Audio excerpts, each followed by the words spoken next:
Deməli bir daha qeyd edək ki, doymayan buxar ideal qaz qanunlarına tabedir. Belə ki, ideal qazda yazdığımız düsturları doymayan buxar üçün də şamil etmək olar. Hə, məsəl üçün, sabit temperaturda doymayan buxarı düşündür. Məsələn, sabit temperaturda T konstant olanda ideal qaz qanunlarına nətər yazmışdıq? PV bərabər nu E T. Və buradan görürük ki, P bərabərdir nu E T böl V. Veya rho bərabərdir m bölünsün v. Yəni, necə asıydı bunlar? Təbii ki, sabit temperaturda verilmiş kütləli ideal qazın təzyiqi həcmindən tərs asıydı və ya sıxlığı həcmindən tərs asıydı. Ya, bu doymuş buxara aiddir. Yəni, üzr istəyirəm, doymayan buxara aiddir. Və doymayan buxar da ideal qaz qanunlarının olduğuna görə bunları demək olar. Amma doymuşda nətəridir? Burada qeyd etdik ki, doymuşda aslı deyil. Ona görə. Sonra yenə də sabit həcmdə necə olacaq? Sabit həcmdə, yəni V konstant olanda təbii ki, biz demişdik ki, rho da konstant olur və konsentrasiya da konstant olur. Hansı buxar üçün? Təbii ki, burada qeyd etmişik. Doymayan buxar üçün. Doymayan buxar üçün. Yəni, doymayan buxarda biz rho'nun T'dən asılı qrafikini istəyiriksə çəkək və ya N'in T'dən asılı qrafikini istəyiriksə çəkək. Bu izoxor proses olduğuna görə N oxuna sabit olacaq. Bax, bu formada. Sabit həcmdə. Sabit həcmdə. Altında burada yazaq doymayan buxar. Doymayan buxar. Ki, yaddaşlıq verə bilərsin. İndi belə ola Bəs bilər. Bəli, buyur. o bayaq çəkdiyimiz yuxarı gedən hansıydı bə? Kəskin asılı olan Yo, elə kəskin asılı yazdıq temperaturdan. onlar doymuş buxar idi. Doymuş buxar. Hə. Bəli, bəli. Doymuş buxarda kəskin asılıdır. Çünki yuxarı getdikcə həm konsentrasiya artır, həm də təzyiq artır. Belə deyək də rus sözü işlədəcəm. Двойной artır da, yəni iki qat artır. Bunun elmi bir düsturu yoxdur. Yəni orta məktəb səviyyəsində düsturu yoxdur. Ona görə belə sözlə deyirlər ki, kəskin şəkildə artır. Aydın oldu mu? Kvadratika bənzər bir şəkildə artır.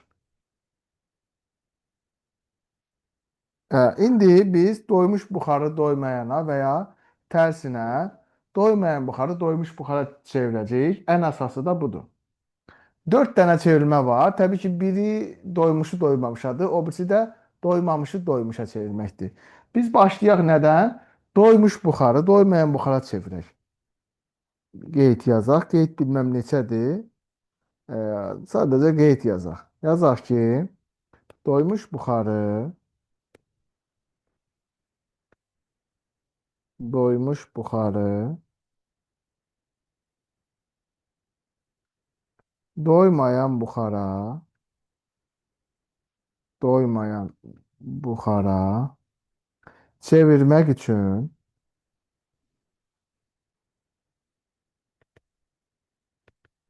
doymuş buxarı doymayan buxara çevirmək üçün e, sabit sabit həcmdə, yəni izoxor sabit həcmdə həcmi sabit saxlayıb qızdırmaq lazımdır. Qızdırmaq lazımdır. Baxın, yəni belə deyək, həcmi sabit saxlayıb temperaturu nə etmək lazımdır? Artırmaq lazımdır. Doymuşu doymayan buxara çevirmək üçün. Bunu qabda şəklində göstəreyim. Bax, burada doymuş buxar var. Doymuş buxarı nətər təsəvvür edirdik? Birazını su, birazını buxar. Bax, birazını su, birazını buxar. İndi biz bu qaba istilik verməyə başlasaq, yəni biz bu buxarı, daha doğrusu mayeni qızdırmağa başlasaq, bu həcm eyni həcmdir. Fikir verin, həcmə dəyməmiş. Eyni V0 həcmdə durub. Biz bu buxarı başlayırıq qızdırmağa. Mayeni biz qızdırdığımız zaman get-gedə buradan buxarlanan molekulların sayı çoxalır. Yəni dinamik tarazlıq pozulur. Biz biraz da buxarlandırdığımız zaman buradan biraz da maye azalacaq. Mən daha çox temperatur verdikcə mayeni tərk edən molekulların sayı çoxalmış olur. Mayenin kütləsi azalır. Yəni doymuş buxarın, bax doymuş buxarın doymayan buxara, doymayan buxara keçmə prosesində nə baş verir? Mayenin kütləsi get-gedə azalır. Buxarın kütləsi isə buxarın kütləsi isə get-gedə artır. Axırda isə bunu doğru dildə deyirəm. Axırda isə hamısı buxar olur. Yəni doymayana keçir. Bunu qrafik olaraq göstərmək istəyirəm. Bunun əvvəlini bir də təzədən izah edə bilərsiniz? Hə, bax deməli Porsche-ni sabit saxlamışıq. Gördüyün kimi, düzdürmü? Temperatur verməyə davam edirik. Temperatur, tutaq ki, burada maye var, düzdür? Temperatur verdikcə buradakı maye azalır. Maye azalır, bəs o maye hara gedir Fidan? O maye buxara çevrilir də, düzdür? Biz bir temperatur yenə veririk. Yenə də buxara çevrilir. Biraz da veririk, yenə buxara çevrilir. Nəhayət axırda hamısı buxar olur. Dinamik tarazlıq pozulur. Yəni doymuş buxar doymayan buxara keçir. Yəni doymuş buxarın doymayan buxara keçid prosesində get-gedə mayenin kütləsi azalır, buxarın kütləsi isə artır. Anladın mı? Məsələn, Aha, doymuş buxarı aha. tamamilə doymayan buxara çevirmək lazımdır ki, o sıfırlansın. Bəli, bəli. Adətən elə olur. Yəni testlərdə elə götürülür, bəli. Tamamilə yəni hamısını mayeni qurudana kimi ki onu buxara çeviririk. Aydındır? Elə eləməsək, bir müddət sonra yenidən dinamik tarazlıq yaranacaq.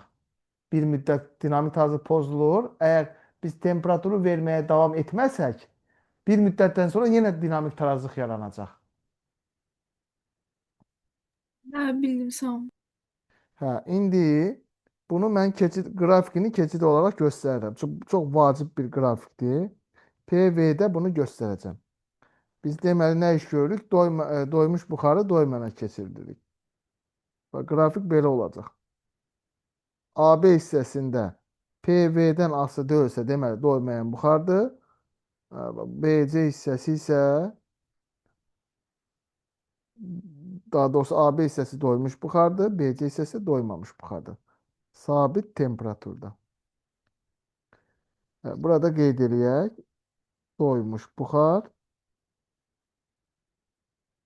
Burada qeyd eləyək. Doymayan buxar.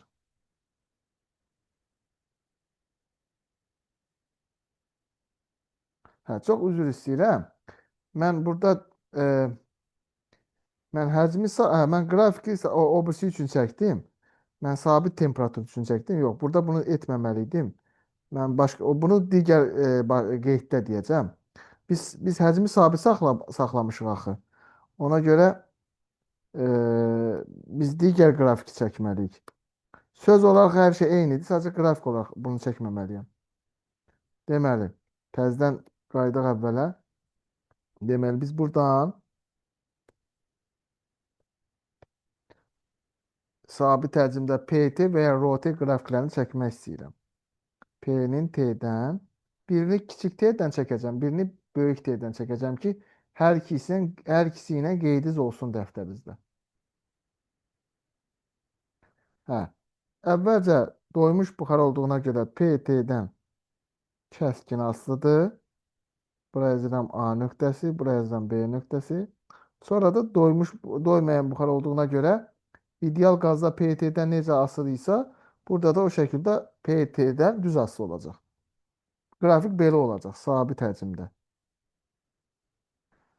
Sıxlığın qrafiki isə belə olacaq, artacaq yenə də. Çünki T-dən yazıram, B-yə kimi, sonra sabit olacaq.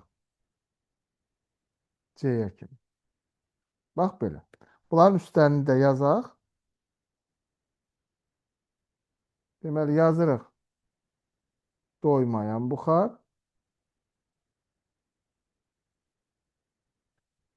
Buraya yazırıq doymuş buxar. Eyni şəkildə burada yazırıq doymayan buxar. Buraya yazırıq doymuş buxar. Deyə bilərsiniz ki, müəllim, nətər olur? Bu PT-dən burada düz olur, bu sabit olur. Çox asan bunu izah etmək olar. Dedik ki, doymayan buxar ideal qazdır. İdeal qazda nətərdir düstur? PV bərabər deyilmi? Neu RT. Biz də prosesi harda aparırıq? Sabit həcmdə aparırıq. Sabit həcmdə apardığımıza görə PT-dən necə asılıdır? Düz asılıdır. Ona görə burada bax, bu hissədə düz asılıq çəkmişəm. Çünki doymayan buxardır. Doymayan buxar ideal qazdır. Burada niyə asılı deyil? Çünki yenə də dediyim kimi rho nəyə bərabərdir? M böl V. M sabit, V sabit olduğuna görə rho sabit olacaq. Çünki bu izoxor prosesdir. Proses yenə deyirəm. Sabit həcmdə saxlamışıq ona görə. Bax bu şəkildə bu qrafikləri nə etmək olar? Çəkib göstərmək olar. İsbat etmək olar daha doğrusu.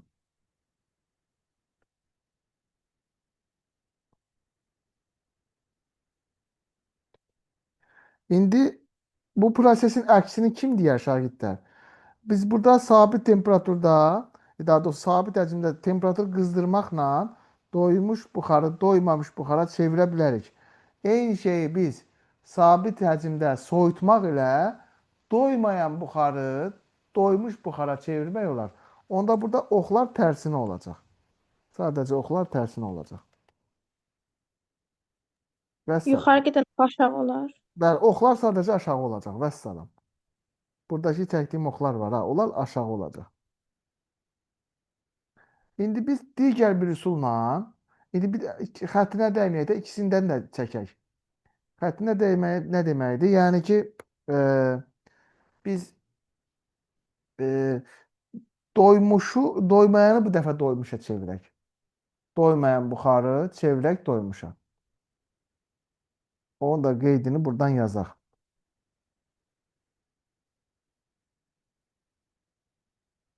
Qeyd. Yazaq ki, şagirdlər, doymayan buxarı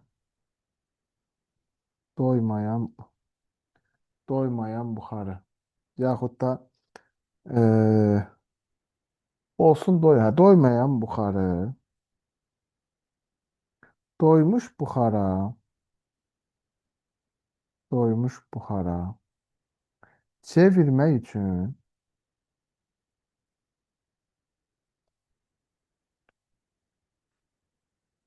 sabit temperaturda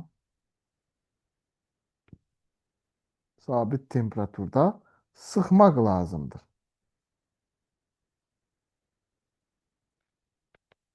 Nə deməkdir bu? Yəni ki, temperaturu sabit saxlayıb həcmi azaltmaq lazımdır. Temperaturu sabit saxlayıb həcmi azaltmaq lazımdır. Gəlin bunu şəkillərlə izah edək.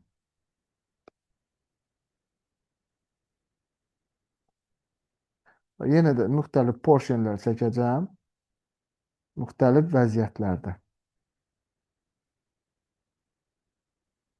Tutaq ki, bu vəziyyətdədir.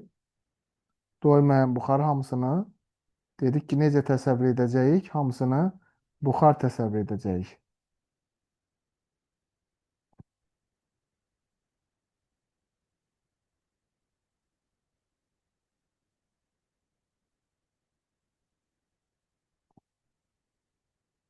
Bu porsiyaları ona görə çəkirəm ki, siz göz yaddaşı ilə prosesi izləyə biləsiniz.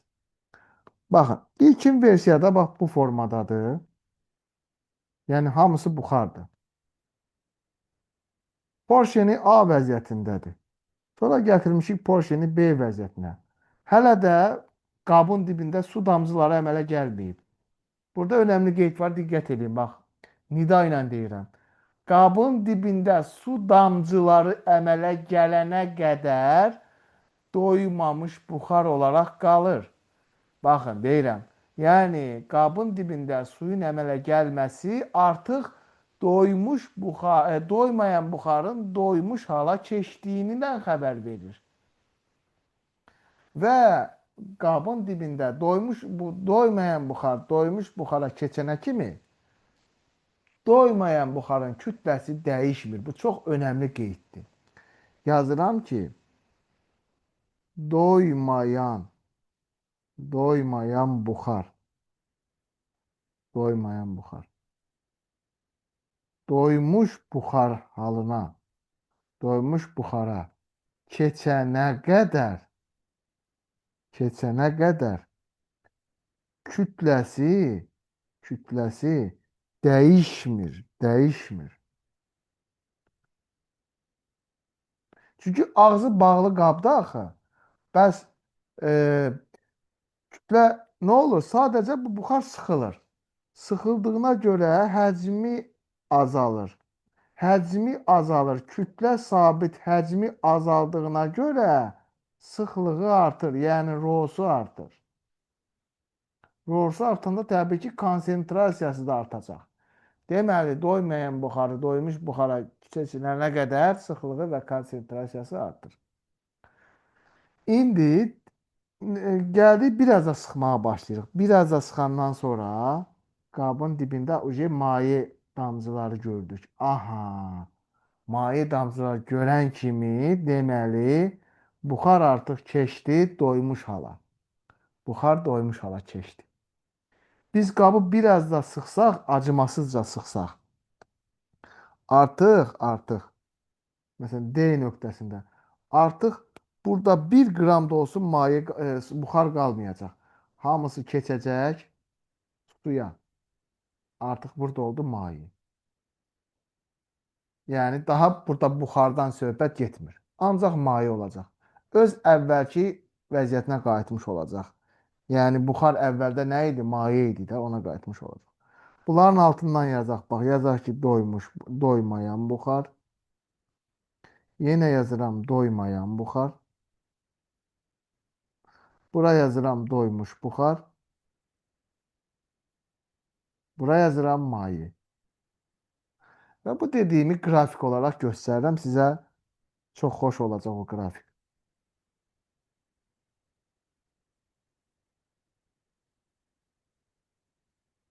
Bura yazıram P, bura yazıram V. Bax, bu formada. Bu A nöqtəsidir. B nöqtəsi təqribən buralardadır. Çünki hələ də doymayan buxardır. Bu C nöqtəsidir. C nöqtəsində artıq doymuş buxara keçir. Və buradan da bura. Burada da artıq D nöqtəsidir. Yəni tamamilə artıq ondan sonra mayeye keçir. Bu hissədə qrafikin AC hissəsi oxlarda bu formada olacaq. Çünki biz həcmi azalda getmişik. Sabit temperaturda bu proses baş verib. Qrafikin AC hissəsi doymayan buxara aiddir. Doymayan buxar. Və orada kütlə konstantdır. Və sıxlıq və bayaq dediyim kimi konsentrasiya artır. Qrafikin CD hissəsi doymuş buxara aiddir. Və orada buxarın kütləsi azalır. Buxarın kütləsi azalır. M buxar. Və konsentrasiya və sıxlıq sabit qalır. DY hissəsi isə mayeyə uyğundur.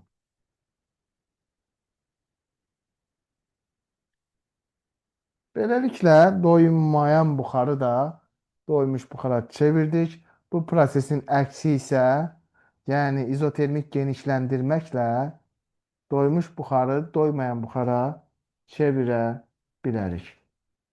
Burada bir-iki dənə nöqtələr qeyd edeyim. Və burada kütlələr haqqında danışaq. Bax, burada bir nöqtəsi qeyd edək. Burada iki nöqtəsi qeyd edək. Burada da üç nöqtəsi qeyd edək. Burada buxarın kütləsi M1, M2-yə bərabərdir. Və təbii ki, doymayan buxarda kütlə daha çoxdur və onlar M3-dən böyükdür. Buxarın kütləsi belədir. Amma sıxlıq isə tam tərsinədir. Sıxlıq belədir. Rho1 kiçikdir Rho2-dən. Get-gedə sıxlıq artır axı. Və onlar da kiçikdir Rho3-dən.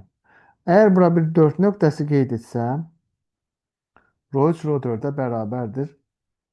Burada da 4 nöqtəsi qeyd etsəm, M3 M4-dən də böyükdür. Yox, kiçikdir. Tərsinə olacaq. Buranı M4 eləyərik.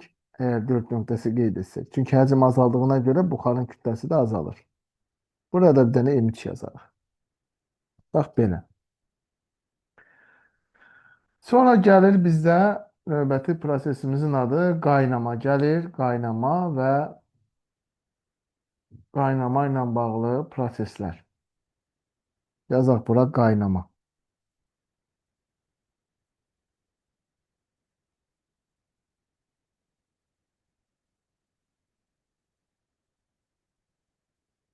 Qaynama konkret temperaturda baş verir. Yəni, müəyyən temperaturda mayenin bütün həcmində baş verən buxarlanma prosesidir. Müəyyən temperaturda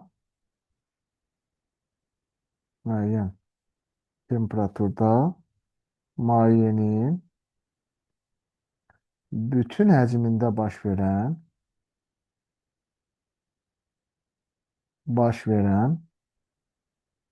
buxar əmələ gəlmə prosesidir. Buxar əmələ gəlmə.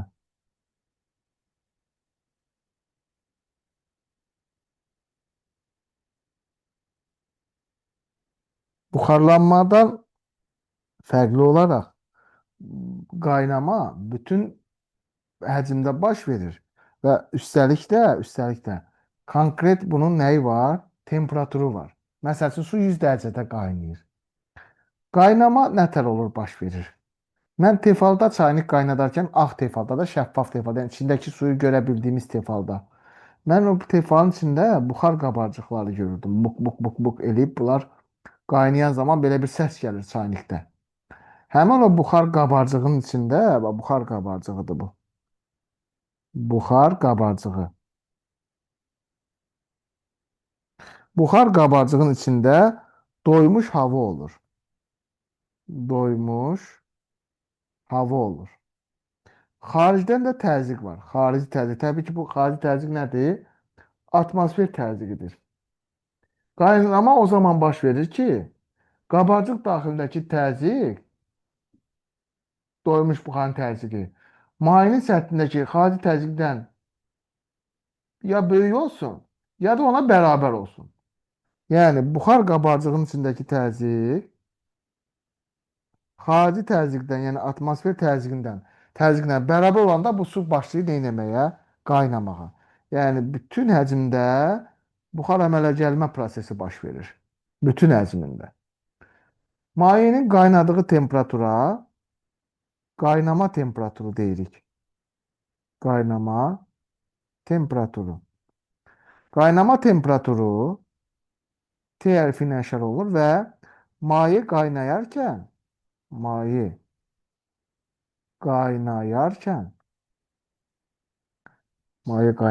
dəyişmir. Yəni, sabit qalır. Qaynama temperaturu iki əsas amildən asılıdır. İki əsas amildən asılıdır. Bir, mayenin növündən asılıdır.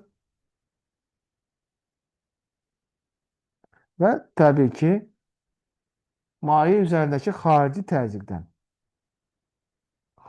təzyiqdən Ona biz nə deyəcəyik? Atmosfer təzyiqindən. Atmosfer təzyiqi yuxarılara çıxdıqca azalır. Onda belə çıxır ki, qaynama temperaturu da azalacaq. Dağlıq zonalarda yaşayan adamlarda əti və yumurtanı bişirmək çox çətin olur. Çünki bu zonalarda atmosfer təzyiqi aşağıdır. Yəni su 95-də, 96-da, 97-də qaynayır. Ona görə də buralarda su ət yaxşı bişmir. Gəlir çox gözləyəsən. Yumurta tez bişmir. Gəlir çox gözləyəsən. Çünki qaynama temperaturu aşağıdır. Burada bir dağ çəkmişəm. Dağın zirvəsində bir nöqtə qeyd etmişəm. A nöqtəsi. Burada ta ki bir alpinist su qaynadır. Burada qaynama temperaturu TA olsun. Bir də dağın ətəyində digər turist var. O da B nöqtəsi olsun. Orada da qaynama temperaturu B olsun. Təbii ki, A nöqtəsindəki qaynama temperaturu B nöqtəsindəki qaynama temperaturundan az olacaq. Az olacaq. Çünki hündürlük artdıqca qaynama temperaturu aşağı düşür. Hündürlük artdıqca qaynama temperaturu aşağı düşür. Ona görə B'dəki qaynama temperaturu daha çoxdur. İndi mayenin qaynama prosesini sizə burada göstərmək istəyirəm. Məsəl üçün deyək, məsəl üçün ümumiyyətlə deyək, mayenin qaynama prosesi. Mayenin qaynama prosesinin qrafiki. Mayeni qaynatmaq üçün əvvəlcə onun qaynama temperaturuna qədər qızdırmaq lazımdır. Məsəl üçün suyun qaynama temperaturu neçə dərəcə Selsidir? 100 dərəcə Selsidir. Onu neçə Kelvin deyirik?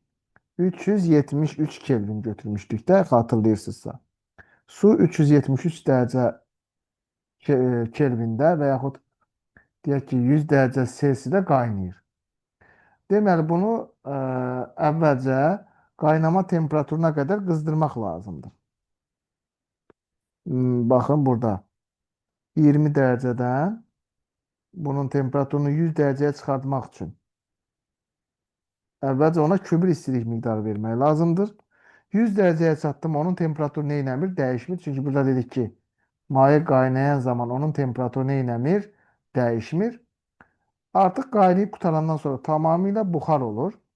Ondan sonra başlayır buxar qızmağa. Burada yazırıq Q3. Bunları qeyd edəcək nömrələrlə. Bura A nöqtəsi yazsaq. Bura B. Bura C nöqtəsi yazsaq və burada D nöqtəsi yazsaq. Yazarıq ki, burada AB hissəsində maye qızır. BC hissəsində maye buxarlanır. CD hissəsində isə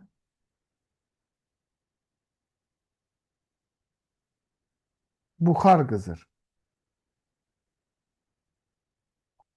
Bizim buradakı kübr istilik miqdarımız mayeni qaynama temperaturuna qədər qızdırmaq üçün lazım olan istilik miqdarıdır. O belə tapılır. Cm delta T ilə tapılır. A, Q1 ilə Q2-nin fərqi isə üzr istəyirəm. Q1 ilə Q2-nin fərqi isə buxarlanma istiliyini verir. Yəni belə yazaq. Q2 ilə Q1-in fərqi buxarlanma istiliyidir və buxarlanma istiliyi nə tər tapılır? Elm. Yəni Q2 çıx Q1 bizə L vurulsun M-i verir. Onda mən buradan Q2-ni tapsam, onda belə deyək. Onda belə bir düstur alırıq. Bu topluda bu düstur lazımdır bizə. Onda olacaq mayeni hamısını buxarlandırmaq üçün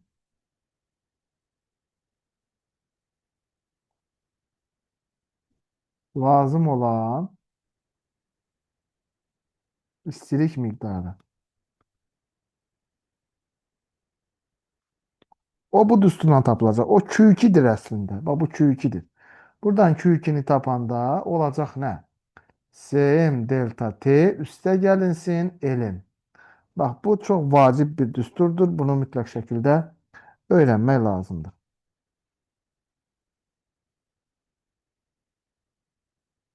Bax belə. İndi böhran temperaturundan danışaq, onunla da dərsimiz bugünlük yekunlaşacaq.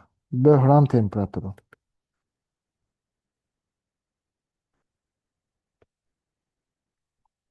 Böhran temperaturu maye ilə onun doyan buxar arasındakı fiziki xassələrin yox olduğu temperatura deyirlər.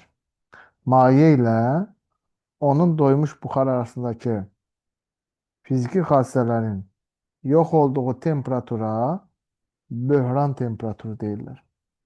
Böhran temperaturunda bilmirsən ki, bu mayedir yoxsa buxardır. Yəni buxar həmin temperaturda mayeye keçir, maye isə həmin temperaturda buxara keçir. Bunun şəkli isə bu formadadır.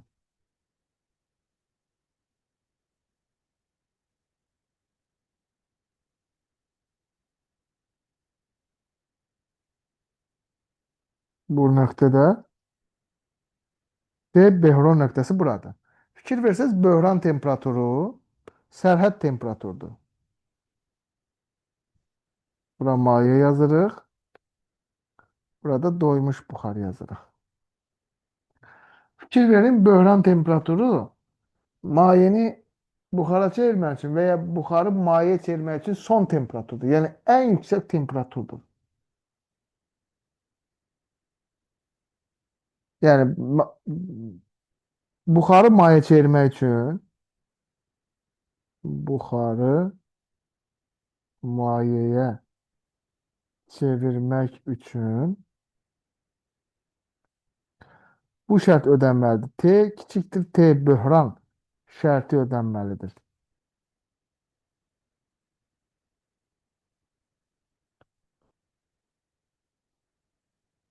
Məsəl üçün, tutaq ki, böhran temperaturu 126 Kelvindir azot üçün.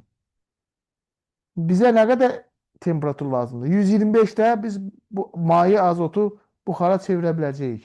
124-də də çevirə biləcəyik. Amma 127-də, 128-də çevirə bilməyəcəyik. Ona görə də böhran temperaturu sərhəd temperaturudur. Zaten bax, buradan ayına heç nə yoxdur. Bax, bundan sağ tərəfdə heç nə yoxdur. Baxın, heç bir şey yoxdur.